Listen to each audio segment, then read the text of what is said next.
दोस्तों, तारक मेहता शो शायद हफ्ते में अब सिर्फ 2 या 3 दिन ही टेलीकास्ट करने पर विचार कर रहा है। हाँ दोस्तों, आपको बता दें कि पिछले 16 साल से जो शो आपको लगभग रोजाना एंटरटेन कर रहा है, अब कई कारणों से सप्ताह में केवल 2 से 3 एपिसोड ही पब्लिश करने पर विचार कर रहा है। दोस्तों, ऐसा सुनने में आ रहा है कि प्रोडक्शन हाउस जेठालाल यानी कि दिलीप जोशी के हर दिन शूटिंग के लिए अवेलेबल ना होने के कारण ये डिसीजन लेने के लिए सोच रहा है। इसके अलावा दया भाभी का रिप्लेसमेंट वो भी काफी दिनों से देखा जा रहा था, लेकिन कोई योग्य एक्ट्रेस ना मिल पाने के कारण उस खोज को भी थोड़ा सा धीमा कर दिया गया है। और दोस्तों, कई लोग दिन भर की थकान मिटाने के लिए ये शो रोजाना देखते हैं, लेकिन आपको बता दें कि अब शायद आपको पिछले कुछ एपिसोड ही YouTube पर पड़े हुए हैं, उनको देखकर खुश होना पड़ेगा।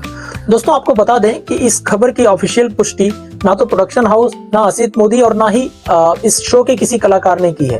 दोस्तों, ये खबर हमें सूत्रों द्वारा प्राप्त हुई है, इसलिए हम आप तक ये खबर पहुंचा रहे हैं।